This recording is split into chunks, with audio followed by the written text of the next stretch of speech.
This conference will now be recorded. अद्य गुरुवासरः अथवा बृहस्पतिवासरः भाद्रपद शुद्ध दशमी दिनांक 16 सप्टेंबर 2021 रसरत्न समुच्चय अंजन शंखं चक्रं जलकान्दरतमृतघटं चारुदौर्भिश्चतुर्भिः सूक्ष्मस्वच्छातिरुद्यां शुकपरिविलसन् मौलिमं भोजनेत्रं कालाम्भोदोज्ज्वलाङ्गं कटितटविलसच्चारुपीताम्बराढ्यं वन्दे धन्वन्तरिं तं निखिलगतवनप्रौढदावाग्निलीनं प्रौढदावाग्निलीनं ब्रह्मणो हि समारब्धाम् आत्रेयाद्येषु पूजिताम् अस्मदाचार्यपर्यन्तां वन्दे गुरुपरम्पराम् आयुर्वेदरतं वन्दे माधवाख्यं महागुरुम् आयुर्वेदामृतं सर्वं शिष्येभ्यो यः प्रदत्तवान् द्रष्टाज्ञानी दृष्टकर्मा कृतकर्मा तथैव च अध्यापको विश्वक्श्रेष्ठो महान् संशोधकस्तथा गुणैरेतैः समुदितैः यत्कार्यं प्रतनोति सः समृद्ध्यर्थं हि कार्यस्य वयं नु प्रयतामहे सरस्वत्यै नमो यस्याः प्रसादात् पुण्यकर्मभिः बुद्धिदर्पणसङ्क्रान्तं जगदध्यक्षमीक्षते आत्रेयं प्रथमं वन्दे आयुर्वेदजगद्गुरुम् आयुर्वेदामृतं सर्वं गृहीत्वा हि सुरेश्वरात् अग्निवेशादिकेभ्यो यत्प्रेच्छत्वं सप्तमः प्रथमं तन्त्रकर्तारम् अग्निवेशं नमाम्यहम्।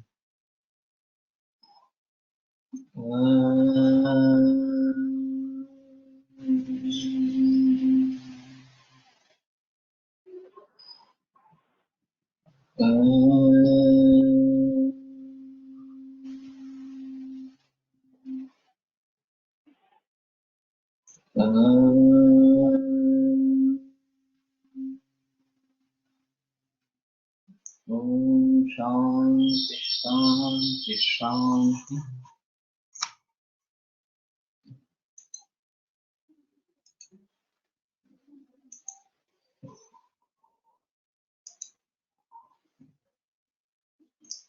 वल्मीकशिखराकारं भंगे नीलोत्पलद्युति दृष्टं तु वैरिकच्छायं स्रोतोजं लक्ष्येत्।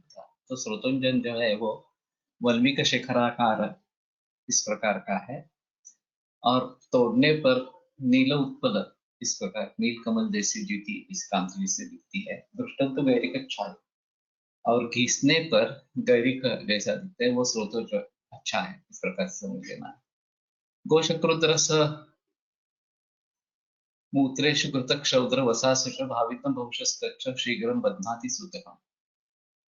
तो गोशकृत रस मूत्र घृत क्षौद्र वसा इससे बार बार भावित करने से वो तात्काल पारत का बंधन इस प्रकार का करता है। सूर्यावर्तादि योगेन शुद्धिमेति रसांजन, सूर्यावर्त वगैरह के योग से रसांजन की शुद्धि होती है। तो जैसे मैंने कहा सूर्यावर्त ये काफी पुराना प्लांट है और लेकिन उसका सूर्यवर्ता या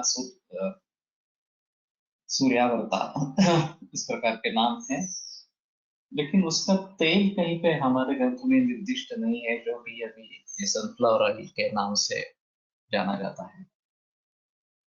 राजावर्तकवत् सत्वं ग्राह्यं स्रोतोंजनादपि, तो स्रोतोंजन से राजावर्तक जैसा सत्व निकाल। हिमवत्पाद शिखरे कंकुष्टम उपजायते, तो कंकुष्ट नया शुरू होता है अभी। तो हिमवती ये हिमालय वगैरह शिखरों पर कंकुष्ठ उपजायते निर्माण होता है। तत्रैकं नालिकाख्यम ही तद अन्य रेणुकमृतम, एक नालिकाख्य और दूसरा रेणुक कंकुष्ठ, इस प्रकार से उसके दो प्रकार हैं। पीतप्रमम प्रभम गुरुस्निग्धम श्रेष्ठं कंकुम कर्कुष्ठम आदिमम। पहला जो है वो पीत प्रभ, पीत जिसकी प्रभा है, गुरु स्निग्ध ये श्रेष्ठ बताया गया है। शामुपीतम लघु त्यक्त सत्वम नष्टम ही रेणुकम, रेणुक जो है वो श्याम पीत लघु त्यक्त सत्व, हाँ, और न इष्टम ही रेणुकम, वो अच्छा नहीं है, देना नहीं है। केचित् वदन्ति कंकुष्ठम सद्यो जातस्य दंतिनः, तो जिसका हाल ही में जन्म हुआ है, जन्म के तुरंत बाद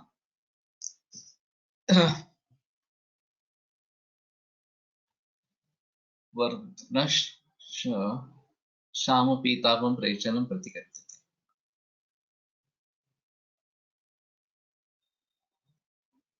पता नहीं लग रहा,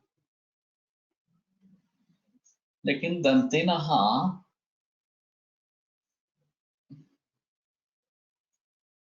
हाथी का कौन सा भाग? दांत तो मेरे ख्याल में बाद में निकल आते हैं।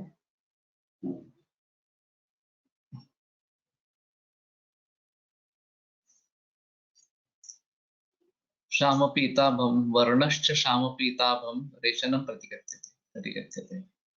कितिचित् तेजो क्वचित् कितिचित् तेजोवाहाना बालं संकुष्ट संज्ञकम्।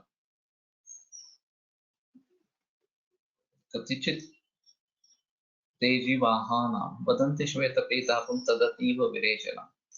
तो ये विरेचन है, एक बार देखते हैं।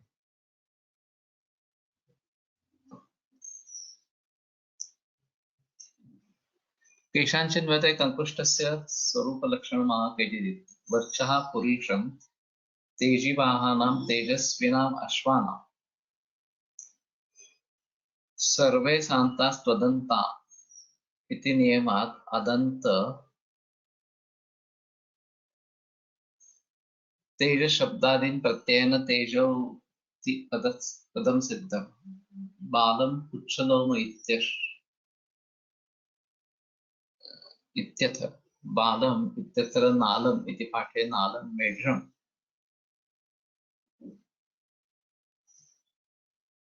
शान्ताः तु अदन्ताः। सर्वे शांत होते हैं और अदंत होते हैं।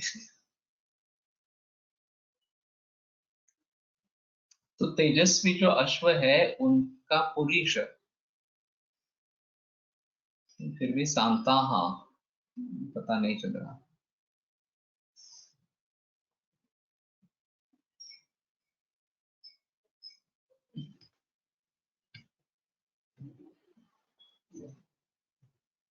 तो एक हाथी के संबंध है, उसके बारे में कुछ लिखा नहीं है। कथिचित तेजी वाहनाम बालम कष्ट संज्ञकम। तो यहाँ बाल का मतलब केश इस प्रकार का होगा। वदंती श्वेत पीताभम तदतीव विरेचन, ये अतीव विरेचन करने वाला इस प्रकार का।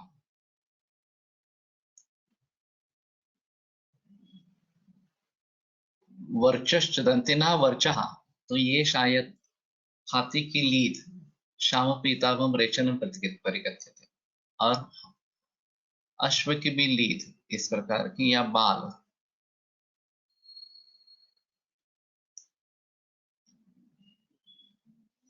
यहाँ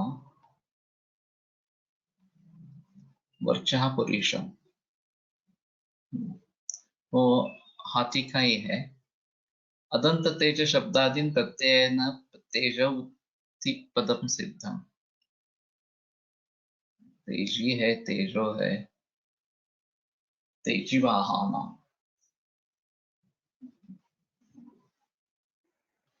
रसे रसायने श्रेष्ठम निस्वत्वम बहुवैकृतम।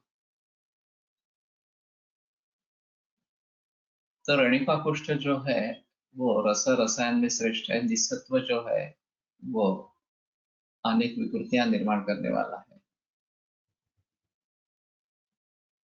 कुष्ठम तिक्त कटकम वीर्योष्णं चाति रेचनम व्रणोदावर्त शूलार्ति गुल्म पीह उदार्ति। तिक्त कटुक वीर्योष्ण और अति विरेचन करने वाला इस प्रकार का है। व्रण उदावर्त शूल अर्ति गुल्म प्लीह गुद, इसकी अर्ति दूर करने वाला। तो यह गुल्म प्लीह अलग अलग लिख सकता है। उदार्ति अलग इस प्रकार के ले सकते हैं।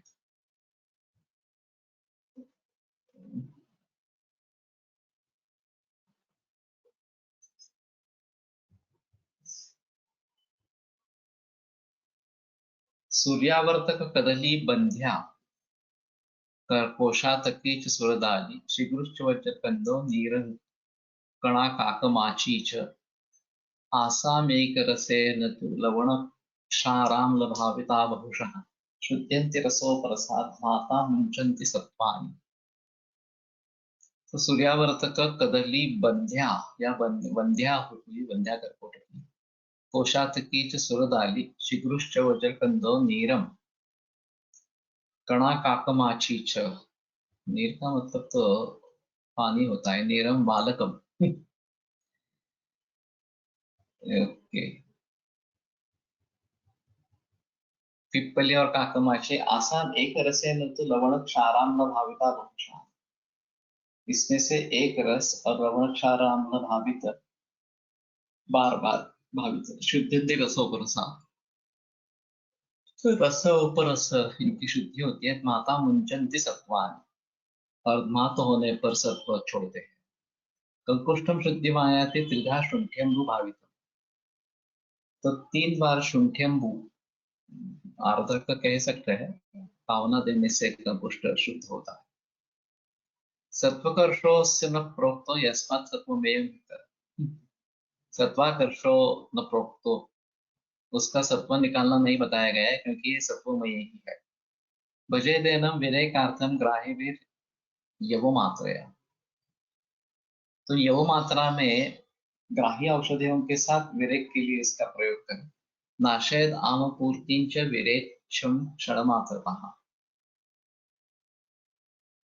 तो आमपूर्ति और जो विरेच्य है भाव, उनमें क्षण मात्र में उसको नाश करता है। है ग्राहिभिः मलरोधकैः शुण्ठिचरकादिभिः इति यावत् ग्राही लक्षणं यथा भाप्रकदीपनं पाचनं यत् स्यात् उष्णत्वात् द्रवशोषकं ग्राही तच्च यथा शुण्ठिचरकं गच्छति। आमपूर्तिम् आमेन पूर्णं देहस्य इति शेषः। आमचार्तिम् इति पाठे आमजन्यविकारवित्यर्थः विरेकार्थं शुण्ठिचरकादिभिः ग्राह्यविशेषैः स यवमात्रं कंकुष्ठं प्रयुज्यम्।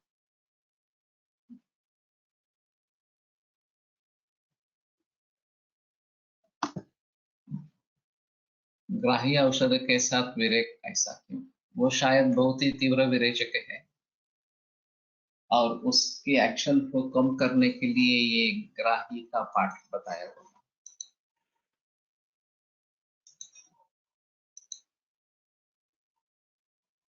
भक्षितम स तांबूलैर्विरेच्यासु निनाशेत्, अगर तांबूल के साथ इसका प्रयोग किया जाता है तो विरेचन करके वो तात्काल प्राण का नाश कर देता है। बर्बुरी मूलिका क्वाथैः जेर सौभाग्य समम कंकुष्ठम विषनाशाय भूयो भूयः पिबेन्द्रः। बर्बुरी, बर्बुरी क्या है?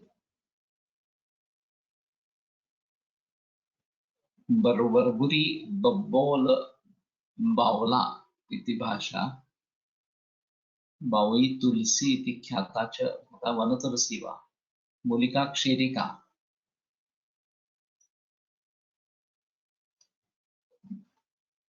जेर सौभाग्यकं समम कंकुष्ठम विषनाशाय भूयो भूयः पिबेन्द्रः, तो विषनाशन के लिए बार बार पिए, लेकिन ये तीव्र विरेचक है, ये बात ध्यान में रखनी है। अतः साधारण रसाः। कंपिल्लश्चपरो गौरी पाषाणो नवसारकः कपर्दो वह्निजारश्च गिरिसिन्दूर हिङ्गुलौ मृद्दार शृंग वित्यष्टौ साधारण रसाः स्मृताः रससिद्धिकराः प्रोक्ता नागार्जुन पुरस्सरे। तो कंपिल्ल चपल गौरी पाषाण नवसारक, नवसारक कपर्द वह्निजार गिरिसिन्दूर हिंगुल मृदाशुंग, ये 8 साधारण रस है। रसा रस सिद्धि करा प्रोक्ता नागार्जुन पुरस्सरे, तो नागार्जुन जिसमें पुरस्सर है उस सभी रसतंत्र वालों ने ये रस सिद्धि कर इस प्रकार के बताए हैं। इष्टिकाचूर्ण संकाशम संकाशश्चंद्रिकाढ्योतिरेचनः सौराष्ट्रदेशे उत्पन्नः स कंपिलकस्मिता। तो इष्टिका चूर्ण जैसा दिखने वाला चंद्रिकाढ्या, और उसमें चंद्रिका दिखाई देती है, अतिरेचन, और अतिरेचन सौराष्ट्र देश से उत्पन्न ये कंपिलक बताया जाता है।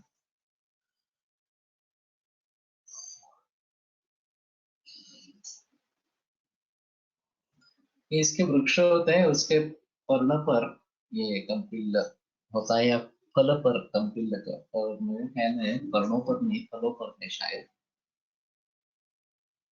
पित्त व्रणाध्मान विबंध निग्धम श्लेष्मोदरार्थिक कृमिगुल्म वैरी मूलामशोक ज्वरशूलहारी कंपिलको रेच्छ गदापहारी। पित्त वर्ण आध्मान विबंध इसका नाश करने वाला, श्लेष्मोदर अर्ति कृमि गुल्म इस कवि का वैरी, मूल आम शोफ ज्वर शूल इसका हरण करने वाला, और रेच्छ गदापहारी विरेचन से जिन रोगों में रोगों का नाश होता है उनका करने वाला।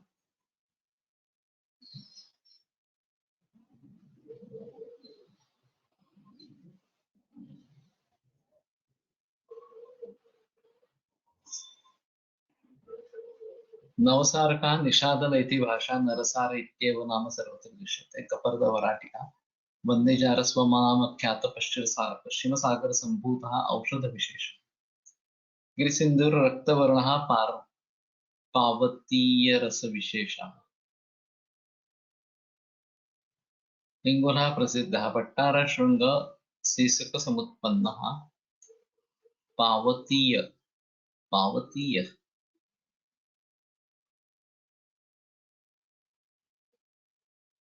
धातु विशेषता। अतत्र कंपिल्लादि मृगाशृंग वित्यन्तानां साधारण रसानां नवसंख्यावत्वं संपद्यते, परंतु संख्याकथनावसारे इति आश्रविति प्रत्यक्ति कथं संगच्छते इति चेत् उच्यते संग्रहकारः प्राक् महारसमध्ये चपलं पठित्वापि पुनः साधारणरसे यदस्य गुणं ग्रहणं कृतवान् तत्र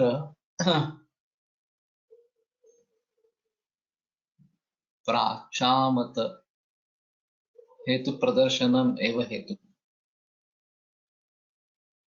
निबंधकारस्य स्वमतं तु भट्टार महारसत्वेन तत्र तत्रैव समर्थितम्।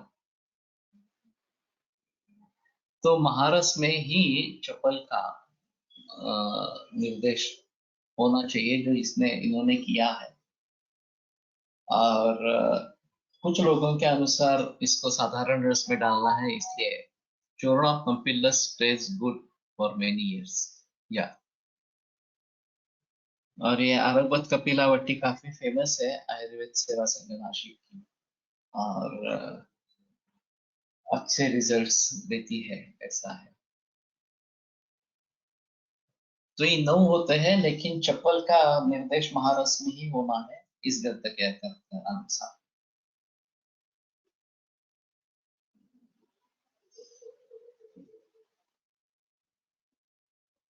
मूलांते मूल शब्द में मूलगत रोग महाग्राह्य, तो शिरो रोग लेना है, तेन शिरो रोगनाशना इत्यर्थः। रेच्छेति रेच्छ विरेचनार्हं रेच्छः विरेचनार्हः यः गतः रोगः तम् अपहरति नाशयति इति तादृश विरेचनोपक्रमणीय रोगशमनः इत्यर्थः। Simple. So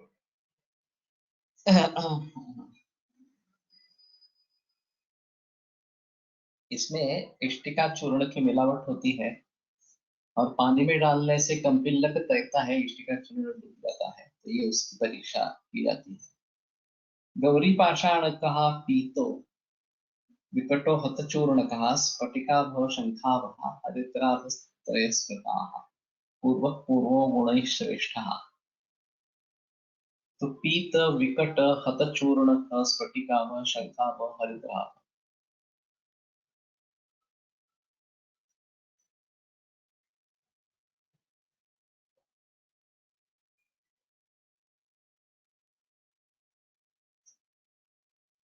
तो तीन ही बताए गए हैं।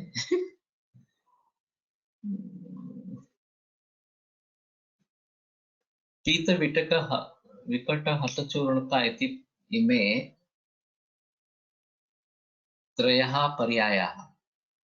पूर्व इति पूर्व हरिद्राः गौरीपाषाणतः पाषाणात् शङ्खाभः शङ्खपाषाणात् स्फटिकाभः श्रेष्ठः।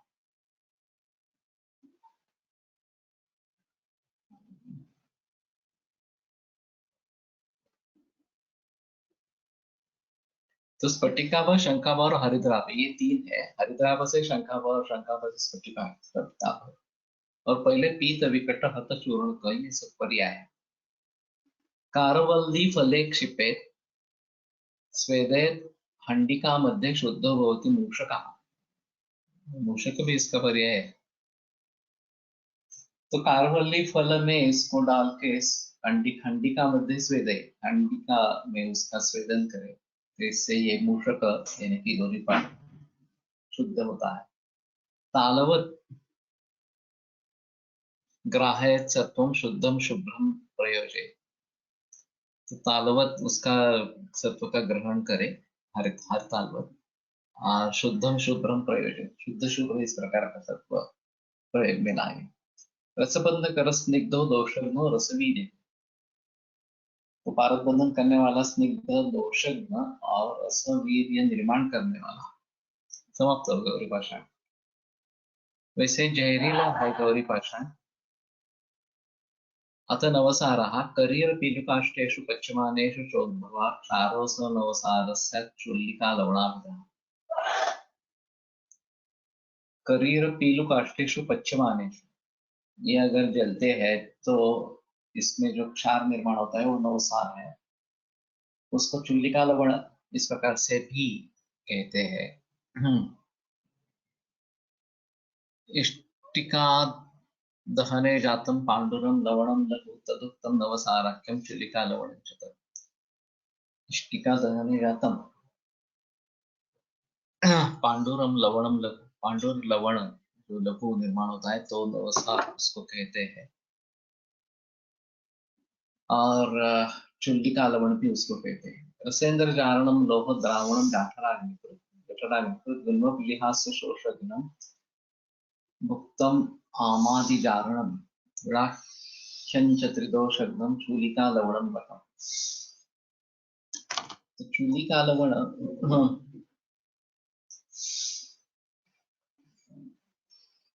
भारत श्रेष्ठ का जारण करने वाला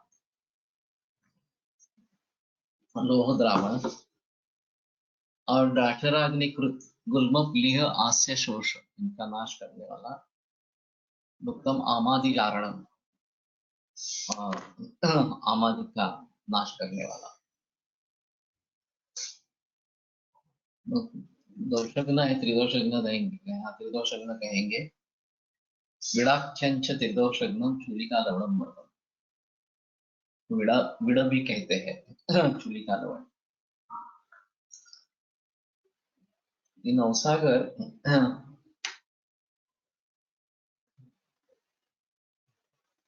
खास करके न्यूट्रल बताया जाता है और कंजेस्टिव कार्डियक फेलियर सीसीए इसमें काम में लाया जा सकता है। लेकिन मालूम नहीं, इनका प्रचलन उतना ज्यादा सभी का नहीं है। कुछ पुराने ग्रंथों को देखेंगे तो शायद इसके बारे में कुछ पता चले। औषधि बाढ़ वगैरह ऐसे कुछ देखेंगे तो उसके बारे में शायद कुछ पता चले। अथवा वराटिका तो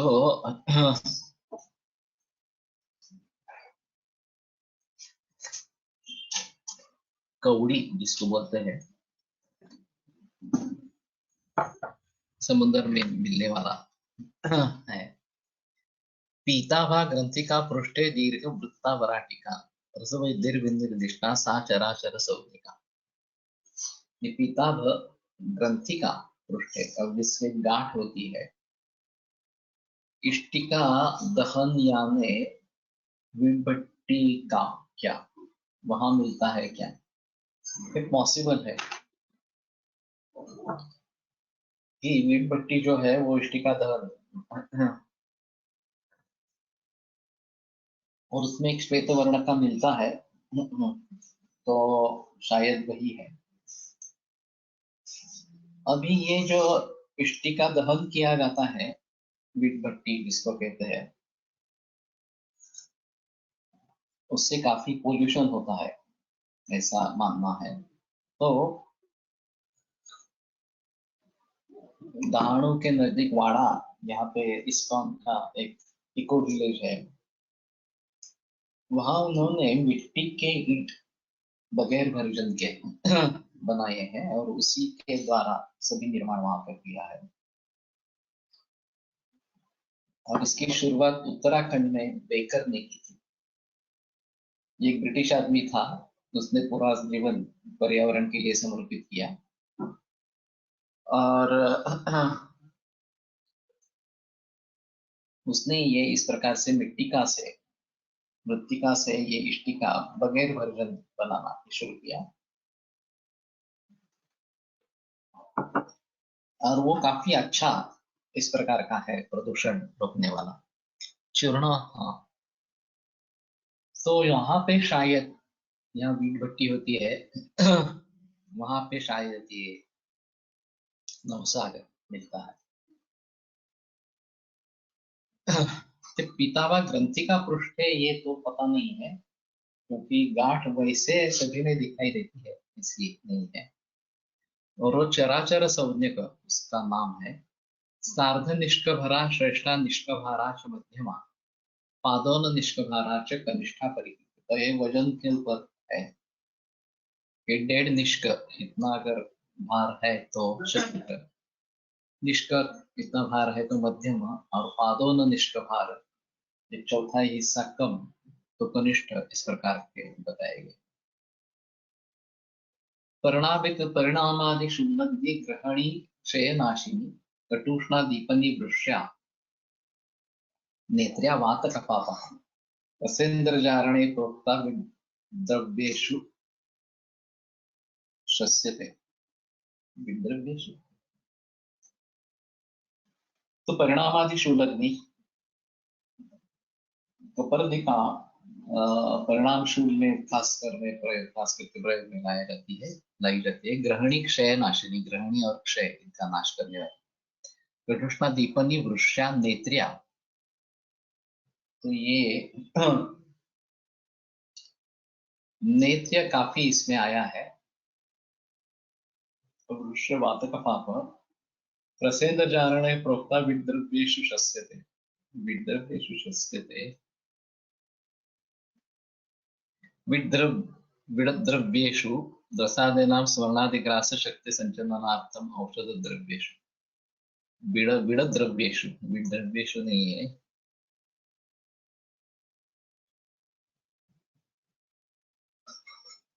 तो बहुक्षित पारद बनाने के लिए प्रयोग में आती है। स्वर्णादिग्रास शक्ति संजननार्थम औषध द्रव्येषु।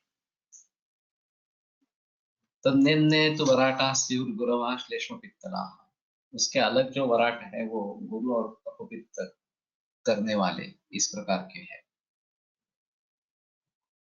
वराठा कांजिके स्वेना यामात शुद्धिम अवापने, तो एक याम कांजिक में स्वेदन करने से, कांजे में स्वेदन करने से वो शुद्धि हो जाती है। अर्थात अग्नि जा रहा, अग्निजार से स्वरूप लक्षण, तो वराटी का यही पे खत्म हुआ अधिकार उसका। ये गुणे शास्त्र के किताब में ये सभी के बारे में थोड़ी थोड़ी जानकारी है। ये समुद्रीय जो है, तो कपर्दिक भस्म के बारे में काफी बहस इसमें है। तो अन्य ग्रंथों से भी देखना चाहिए कि कैसे किस प्रकार के गुणधर्म है। समुद्रेणाग्नि नक्रस्य जरायुर् वह्निरुद्धतः सशुष्को भानुतापेन सोऽग्निजारयति स्मृतः।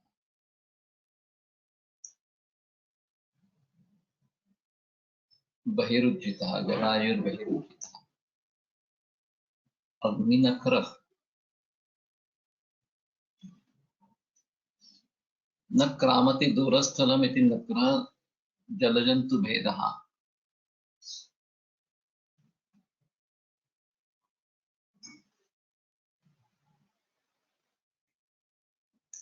नक्रजलजन्तुभेदे मकरादौचम्। अत्र आदिपदेन शिशुमार बडवादयो बोध्या। तेषामपि दूरस्थानभूमिगमनादि शक्तिराहित्या। अग्निविशिष्टः नक्रः तस्य समुद्रस्थाग्निवक्त्र जलजन्तुभेदस्य वडवायः इत्यर्थः। यद्वा नक्रनासिका, नक्रशब्दस्य नासिकार्थकत्वेऽपि सामीप्यात् अत्र मुखे उपचारः। तेन अग्निनक्रशब्देन अग्निमुखी वडवा एव बोध्या। जरायुगर्भाशयः गर्भावरकचर्म इति यावत्। बहिः समुद्रात् बहिः तटे इत्यर्थः। अन्यत्रापि एतस्य लक्षणम् उक्तं तद्यथा जाराभो दहनस्पर्शो पिच्छलस्सागरे भवा जरायु स चतुर्वर्णः श्रेष्ठेषु श्रेष्ठः सलोहितः। जाराभजारे इति असौ जीर्यते अनेन वा इति निरुक्तजार अग्निः तदाभः अग्निवत् प्रभाविशिष्ट इत्यर्थः। मुश्किल है थोड़ा सा। समुद्रेण अग्निनक्रस्य जरायुर्बहिरुज्जितः। सो अग्निनक्र एक जल जंतु है, जल में उत्पन्न होने वाला प्राणी इस प्रकार का है। जनरली नक्र का अर्थ मगर, सुस, क्रोकोडाइल इस प्रकार का किया जाता है, लेकिन अग्निनक्र उसका एक प्रकार इस प्रकार का रहेगा, अग्नि सदृश ऐसा होगा। और उसका जरायु, ये जो प्लासेंटा है वो बहिरुज्जितः, अगर निष्कासित किया जाता है, फेंका जाता है, सशुष्को भानुतापे, और सूर्य संताप से वो शुष्क हो जाता है, उसको अग्निजार इस प्रकार से कहते हैं। अग्निजार त्रिदोषग्नौ धनुर्वाताति वातन वर्धनो रसवीर्यस्य दीपनो जारणस्तथा। तो धनुर्वात जैसे वात विकारों में काम करता है, त्रिदोषग्न है। वर्धनः रसवीर्यस्य, रसवीर्य वर्धन करने वाला, दीपनो जारणस्तथा। अब ये मिलता है नहीं मिलता है इसके बारे में कुछ पता नहीं है, अग्निजार नाम से कुछ बाहर मिलता है। यदब्धिक्षार संशुद्धः तस्मात् शुद्धिर्न नहिष्यते। वो समुद्र के क्षार से ही शुद्ध होता है, तो उसकी अलग शुद्धि करने की जरूरत नहीं है। अग्निजार अधिकार।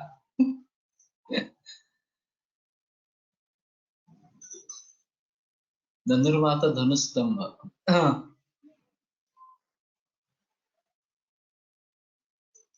तो ये एक अलग मुद्दा रहेगा। धनुस्तंभ के मरीज हमें अभी दिखाई नहीं देते हैं।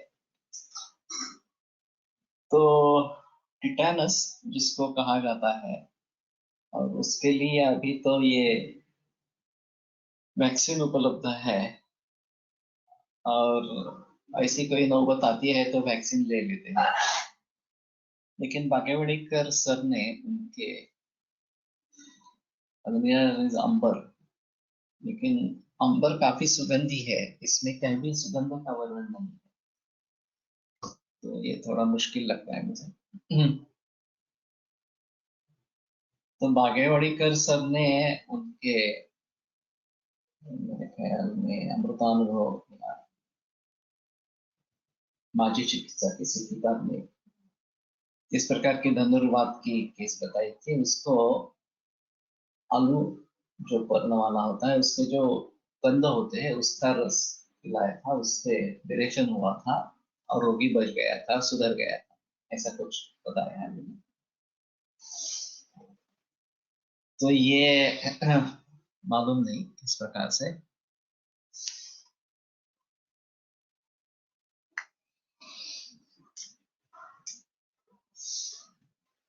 दहन स्पर्श तो हाथ लगाने से भी दाह निर्माण करता है, जलन करता है, इसलिए शायद अग्निजार इस प्रकार का कहा होगा।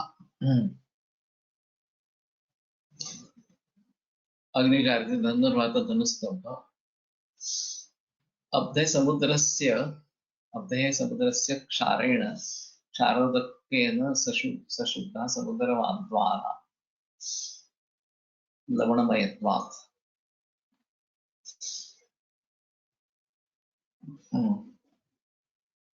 आनंदकंदया रसग्रंथात याचे वर्णन कस्तुरी प्रमाणे सुगंधित असतो असे आहे। सिद्धनंदन मिश्रामध्ये पण हेच आहे। ओके, तो उस अर्थ को लेते हैं तो वो अंबर एक सिद्ध होता है। अभी मुझे इसके बारे में पता नहीं है कि अंबर नाम से बाजार में कुछ मिलता है क्या नहीं है। एक मैंने लेख पढ़ा था बीच में, ये बहुत रेयरली मिलता है, बहुत कम मात्रा में मिलता है, तो उसकी प्राइस लाखों में करोड़ों में होती है वगैरह वगैरह इस प्रकार से। लेकिन मालूम नहीं ये सचमुच मिलता है नहीं मिलता है। प्राप्ति स्थान श्रीलंकाच्या समुद्र किनारी अरबी समुद्र। तो शायद श्रीलंकन आयुर्वेद में इसका प्रचार होगा, मालूम नहीं। ये एक अलग चीज है कि सभी जगह जो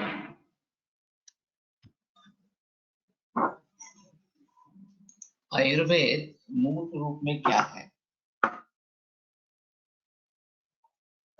रुवाची सिद्धयोग संग्रह मध्ये घटक आहे अंबर।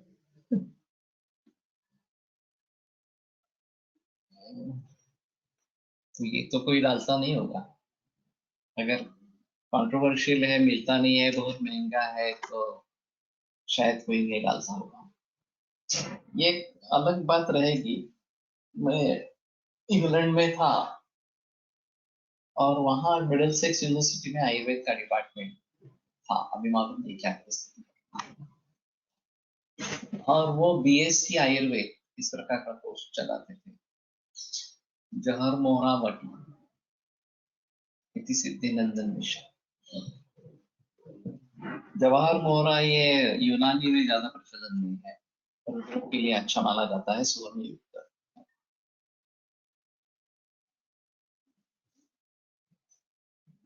तो हम कार से ट्रैवल कर रहे थे और वहां मिडिलसेक्स यूनिवर्सिटी के आयुर्वेद डिपार्टमेंट में मारूफ अथीक ये इसका प्राचार्य था।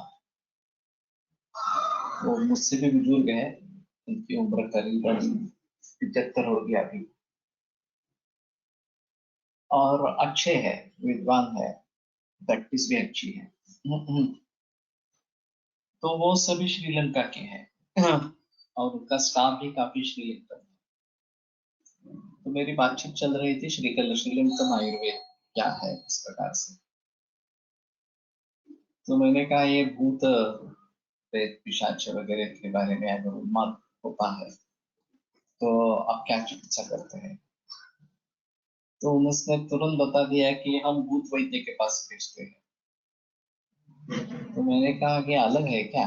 बोले हाँ, ये सिर्फ उसी की प्रैक्टिस करते हैं, भूत प्रेत पिशाच वगैरह की। वेल माशाची उलटीतून तयार होते अंबर हे खूपच महाग असते, अतिशय सुगंधी असते। तो ये सभी अभी कंट्रोवर्शियल इस प्रकार से है। तो मैं थोड़ा चौंक गया क्योंकि ये भूत विद्या व जानने वाले वैद्य अलग कट गए। श्रीलंका में उपस्थित है, मौजूद है, ये नई जानकारी थी। कायबाल ग्रहोर्ध्वांग शल्य दोष जलाभिषांत चिकित्सा जो है वो हमारे यहाँ अभी नहीं रही, भारत में नहीं रही, लेकिन ये श्रीलंका में अगर प्रचलित है तो ये थोड़ा देखना चाहिए। उसी प्रकार से तिबेटन आयुर्वेद का कोर्स बना था, BTMS, और मुझे मौका मिला उसके सिलेबस के निर्माण में योगदान देने का। अब मूल पैटर्न तो CCIM का था जो BMS के लिए अडॉप्ट किया गया है,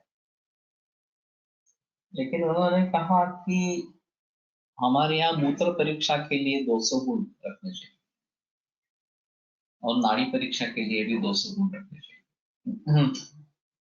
और इतना मटेरियल हमारे पास है मूत्र परीक्षा के लिए या नाड़ी परीक्षा के लिए, इतना मटेरियल हमारे पास है। और खास करके हिमालय की औषधियों का प्रयोग तिब्बतन आयुर्वेद में होता है। अभी मैं बहुत दिनों से ये सोच रहा हूँ, बरसों से धर्मशाला में गए एक बार, और धर्मशाला में अभी तिब्बतन आयुर्वेद है प्रचलन में, जो भारत में है। तो धर्मशाला, डलहौसी इस प्रकार का एक पर्यटन हो सकता है।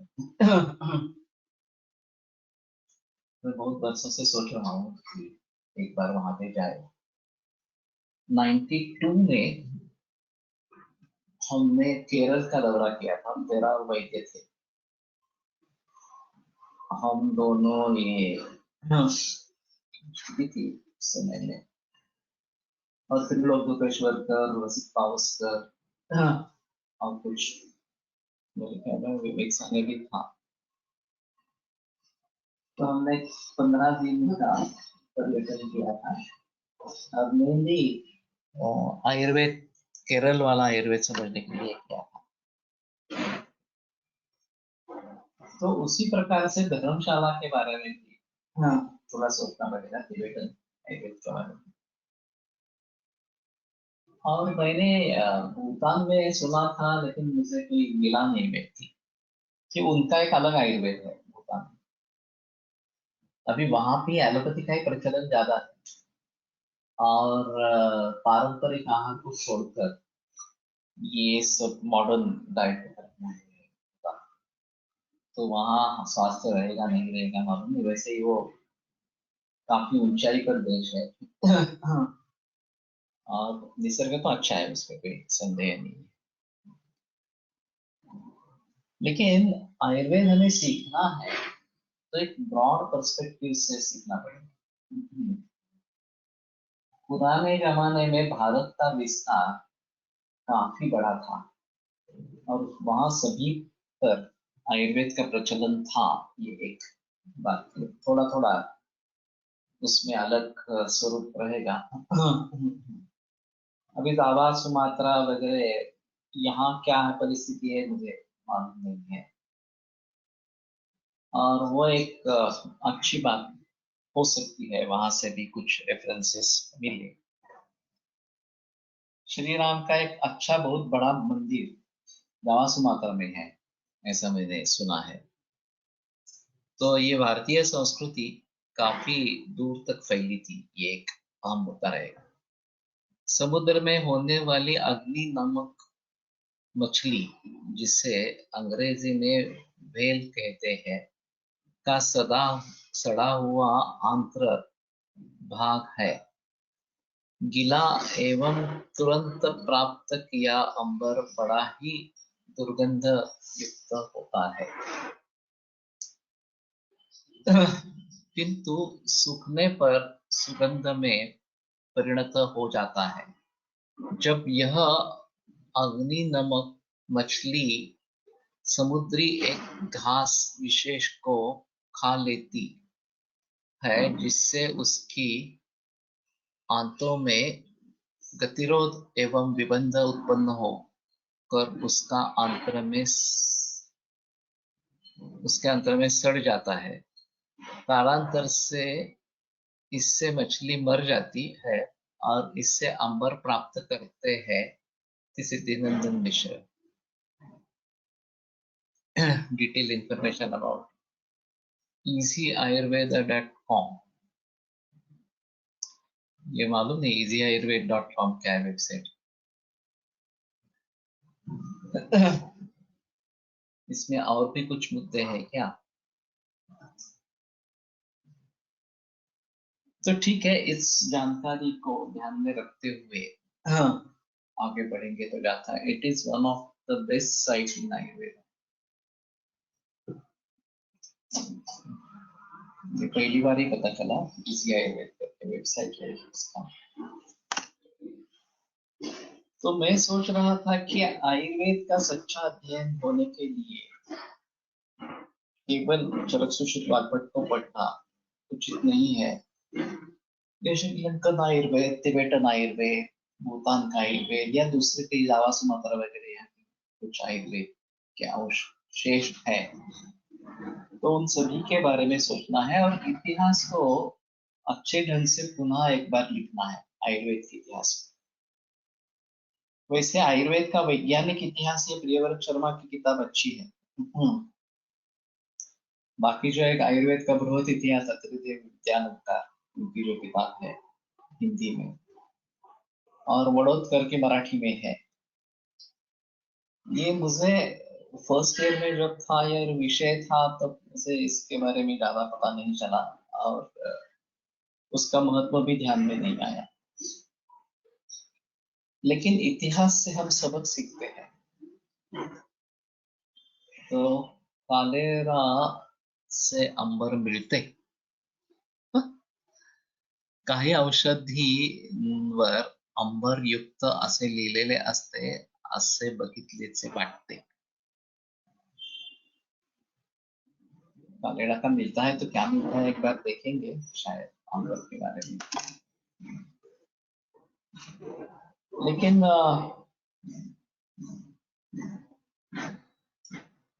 ये थोड़ा देखना पड़ेगा और आयुर्वेद कितना व्यापक है ये बात समझ में लेनी चाहिए। और खास करके अगर ये मूत्र परीक्षा, नाड़ी परीक्षा, इसके बारे में इतनी बहस अगर है तिबेटन आयुर्वेद में तो एक अलग स्वरूप रहेगा उसका। वैसे यूनानी भी हमें देख लेनी चाहिए और सिद्ध संप्रदाय भी देख रहे हैं। सिद्ध संप्रदाय केवल तमिलनाडु में प्रचलन में रहा, यूनानी का भी उतना ज्यादा प्रचलन नहीं है। कॉलेज है, डिग्री है, लेकिन प्रैक्टिशनर्स बहुत ही कम है। और मालूम नहीं आखाती देशों में यूनानी का प्रचलन है या नहीं है, वहां कोई भी यूएस इस प्रकार के है या नहीं। तो रक्त को चौथा दोष मानते हैं इतना ही मालूम है, बाकी यूनानी के बारे में भी ज्यादा जानकारी नहीं है। लेकिन इन सभी की शुरुआत आयुर्वेद से ही होगी, आयुर्वेद से सभी जुड़े होंगे ऐसा लगता है। तो उसके बारे में थोड़ा देखना इस प्रकार से पड़ेगा और एक व्यापक रूप से आयुर्वेद को समझ लेना। तत्व ज्ञान का जो विषय है वो चरक संहिता में ही अच्छा है, उसमें संदेह नहीं। बाकी ऐसी कुछ है संहिताएं इसके बारे में पता नहीं है, लेकिन जब जो भी कुछ पढ़ा है उसके अनुसार तत्व ज्ञान का विषय चरक संहिता में ही अच्छा है। फिर भी अन्य जो ग्रंथ उपलब्ध होंगे या अन्य भाषाओं में वगैरह इस प्रकार के, जैसे अभी केरल में मलयाली भाषा में काफी ग्रंथ होंगे, मालूम नहीं है इसके बारे में। जैसे कि सहस्त्र योग का हिंदी में किया गया या देवनागरी से किया गया संस्कृत। और मैंने सुना था कि 2 ही श्लोक का एक ग्रंथ केरल में और उसमें पूरा आयुर्वेद समा गया है। बड़ी अजीब बात है, तो उस श्लोक में अगर आयुर्वेद समा जाता है तो हमें कुछ पता नहीं है। हम जो पढ़ रहे हैं वो भी हम पढ़ नहीं रहे, जो हमारे हाथ में उपलब्ध है वो भी पढ़ नहीं रहे। तो इन बाकी सभी चीजों के बारे में तो काफी मुश्किल है समझ पाना, किस प्रकार से हम उसको आगे लेकर बढ़ेंगे। लेकिन कोलटकर सर इतिहास पढ़ाते थे आयुर्वेद का, उनकी खासियत थी, और काश्यप संहिता का उपोद्घात पढ़ाते, इतिहास पढ़ाते समय। तो उनका कहना था कि ये बहुत ही अच्छा लिखा गया है काश्यप संहिता का उपोद्घात, संस्कृत और हिंदी दोनों भाषाओं में है। तो शायद वो भी एक बात बनती है कि हमें इस तरीके से कश्यप संहिता के उपोद्घात के आधार पर कुछ सीखना चाहिए। मैंने कॉलेज पे से कुछ लेक्चर नहीं अटेंड किए इतिहास के बारे में, लेकिन मैं अभी समझता हूँ कि इतिहास के बारे में सोचना है। हमारे तिलक महाराष्ट्र विद्यापीठ के AR कुलकर्णी, आर कुलकर्णी, ये कुलगुरु थे, वो इतिहास से थे, हिस्ट्री डिपार्टमेंट से। तो उनसे कुछ बातें हुई थी। इतिहास की एक अलग पद्धति है अभ्यास के अध्ययन की। और हमारे यहाँ 2 छात्र थे PhD करने वाले, एक तब पूरा हो गया, दूसरे का नहीं हुआ। तो नानल परंपरा और भाग्यवड़ीकर परंपरा, इन 2 परंपराओं का अभ्यास, उनका जो लेखन उपलब्ध है और उनकी अगली पीढ़ी जो है उनके जरिए करना, ये एक विषय हमने दिया था, इतिहास के बेस पर था। और परंपरा की खासियत को समझना, ये उसमें महत्वपूर्ण अंग था। तो उसके बारे में जो बहस हुई, आरा कुलकर्णी से बातें हुई, आरा कुलकर्णी भी नहीं रहे अभी, उनका भी देहांत हो गया, लेकिन उन्होंने कहा नहीं, ये इतिहास का विषय है और आपके लिए अगर इसके बारे में सोचना है तो जरूर सोचिए, कुछ मैं मदद करूंगा, ऐसा उनका कहना था।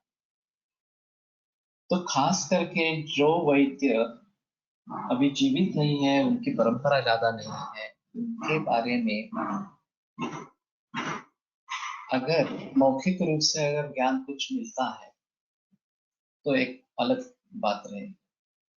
ये कराड़ के नजदीक कड़ेगांव करके एक गांव है, वहां वैद्य व्यास करके है, वो भी काफी बूढ़े हैं, अभी 85-90 साल के। मैं जब उनको मिलने के लिए गया था तो वो माधव निदान के श्लोक कंठस्थ थे। तो ये अच्छी परंपरा से है, प्रैक्टिस भी काफी की थी। लेकिन इन्हीं के साथ उनका लड़का BMS है, लेकिन तो आयुर्वेदिक प्रैक्टिस नहीं करता। परंपरा नष्ट हो जाती है तो ज्ञान उन्हीं के साथ चला जाता है, उनका जो अनुभव है वो भी उन्हीं के साथ चला जाता है, तो इसको रोकना है। तो मैं समझता हूँ कि ये इतिहास की दृष्टि से विचार किया जाए तो हमें करना है। रमेश नानल जी ने पुरुषोत्तमोपनिषद ये एक ग्रंथ पब्लिश किया था, जो उनकी जन्म शताब्दी हुई थी, पुरुषोत्तम शास्त्री नाम है। मुझे पता नहीं चला कि वो इस प्रकार से विचार कर रहे हैं, बाद में अभी पता चला। तो उन्होंने काफी उसका संग्रह किया है, उनके विचारों का, पुरुषोत्तम शास्त्री नाम है, उनके विभिन्न शिष्यों के द्वारा। और ये अनूठा काम हुआ था उस समय, वो उन्होंने अपने तरीके से पूरा किया। हाँ, और उसका पब्लिकेशन करवाया। जो भी चंदा उसमें डालना था वो उन्होंने डाला, रमेश नानल ने डाला।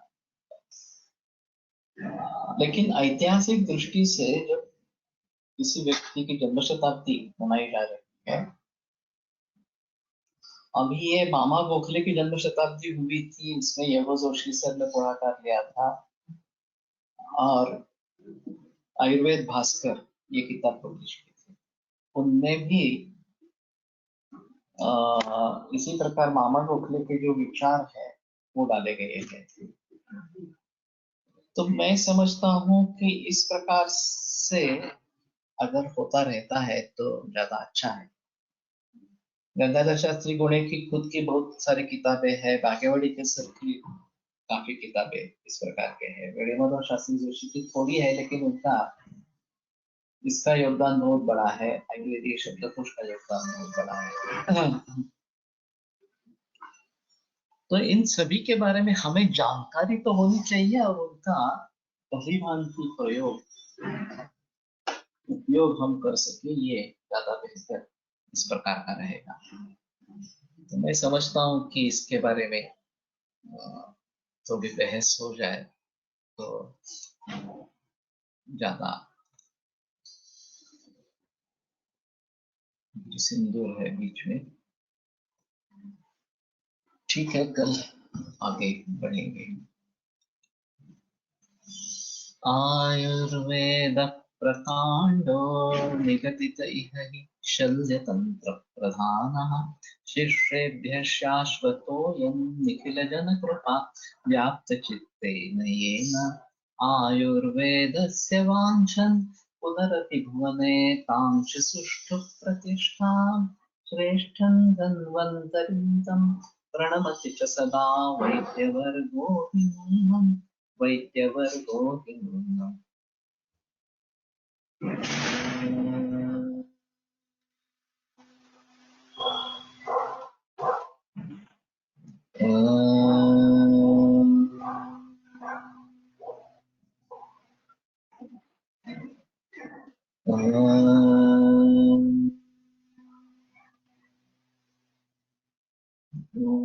शांति शांति शांति। Online webinars of such good Vaidyas be arranged. हो सकता है। अभी एल महादेवन वगैरह काफी इसके बारे में जिक्र कर रहे हैं, तो इसके बारे में सोच सकते हैं थोड़ा सा, लेकिन फिलहाल ये काफी मुश्किल है और हमें मालूम भी नहीं है कितने वैद्य है, क्या कर रहे हैं, इसके बारे में कुछ पता ही नहीं।